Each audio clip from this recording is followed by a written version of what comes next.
is Mega and Annalie TV. Welcome back po sa akin channel. At kung hindi pa po kayo nakapag-subscribe, mag-subscribe na po kayo guys para pa-update po kayo palagi sa akin pong gagawing mga videos. What? At para po qualified na rin po kayo guys para po sa ating monthly giveaway. Kapag tayo dito guys ng dalawang 50 pesos na load every end of the month. At ang mechanics po ng ating pag-giveaway para po may chance po kayong magka-avail na ating 50 pesos na load ay kailangan lang po nating mag-subscribe at kailangan lang po nating mag-comment sa ating comment section sa bandang baba ng Keep It Up #AnnalieTV. Yes po guys, yan lang po ang gagawin nyo at may chance na po kayo maka-avail po ng ating 50 pesos na load. At bago tayo muna sa ating tutorial, shout out muna kay Tonton na kanina pa nangungulit. Shout out sa'yo, Ton! Ito na guys, simula na po tayo sa ating tutorial. Ayan guys, pumunta po tayo sa ating browser. Kahit na anong browser guys, pwede nyo pong gamitin. Kahit Google or Firefox or Chrome. Sa akin guys, ang gagamitin kong browser ay ang Chrome. Ayan guys. Tapos may makikita po tayong search engine.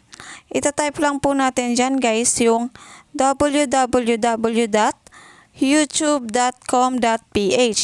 Dahil may nag-appear na po sa akin sa baba, i-click ko na lang yan po guys. Yan, click ko lang po. Ayan, nasa homepage na po tayo ng YouTube. Pero guys, bago po muna yan, may make sure lang po natin na naka-desktop site po tayo. I-click lang po natin yung arrow sa taas, yung naka-arrow up po. Ayan guys, pipindutin lang po natin yan. Ayan guys.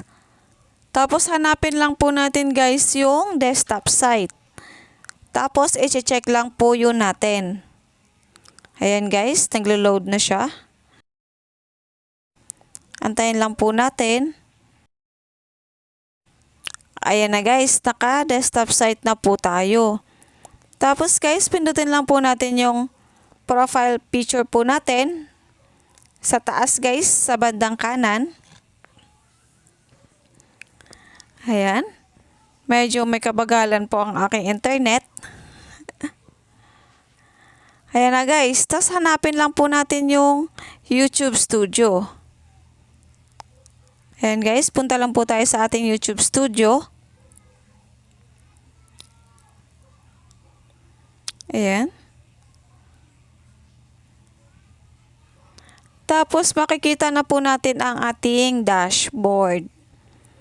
Ayan guys, may makikita po tayong tatlong line sa taas. Ayan. Pindutin lang po natin yan guys. Tapos dahil nga po video po ang i-edit natin dahil maglalagay po tayo ng thumbnail doon. So select lang po natin yung content para mapunta po tayo doon sa ating mga videos para pwede na po tayong makapag-edit ng kahit na anong gusto natin. And then, ayan, nandito na po tayo sa ating mga upload videos. Pwede rin pong palitan nyo po guys ng mga thumbnail yung mga meron na. Siselect nyo lang po siya kung gusto nyo siyang palitan. Sa akin guys, dahil meron na yan lahat, magpapalit na lang po ako ng thumbnail. Ayan, yun nasa unahan na lang guys. Tapos, pipindutin lang po natin. Ayan, tapos may makikita tayong pen. Pindutin po natin yung pen. Ayan guys, pwede na natin siyang i-edit or pwede na natin siyang palitan. Sa akin, dahil may thumbnail na po siya na nakalagay pero hindi ko po yan guys gusto, papalitan ko siya. Pero para po sa mga bagong maglalagay pa lang po ng thumbnail, nakalagay po dyan yung plus sign. Pipindutin lang po yung plus sign para po mapunta po doon sa inyong gallery. Sa akin, dahil po magpapalit lang po ako, pipindutin ko lang po siya at isi-select ko lang po yung change. Yan guys, para po makapagpalit po tayo ng thumbnail, automatic na pupunta na po tayo sa ating photo gallery. Sa akin, ito po yung siselect ko. Ayan guys, nag-appear na siya. Para naman po guys, sa mga wala pa pong idea kung paano po makagawa ng customized na thumbnail, maglalagay po ako guys ng link ng YouTube tutorial ko po ng paano paggawa ng thumbnail dyan po sa ating description box po sa may bandang baba. Para po magka-idea naman po kayo kung paano po siya ginagawa.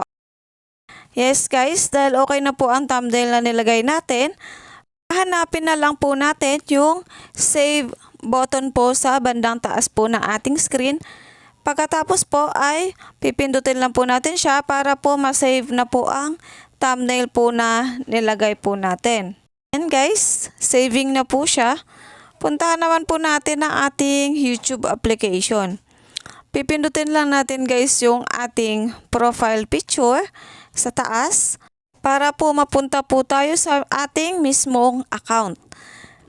Ayan guys, tapos pipindutin lang po natin yung your channel.